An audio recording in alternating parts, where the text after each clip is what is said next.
I laughed at my husband's funeral. Graham and I had the blessing of knowing he was possibly dying for 6 months and then another 6 months and 22 days where we knew he was going to die. Shortly before we had the news at 6 months that we were unlikely to grow old together, he turned to me after the children were in bed and suggested a glass of wine in the garden. Who was I to say no to a glass of wine with the most handsome man I'd ever met?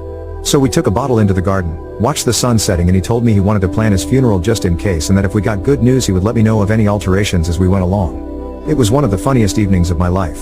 He was adamant that he wanted Swing Low, Sweet Chariot, the song of the English rugby team, to be sung loudly and with vigor.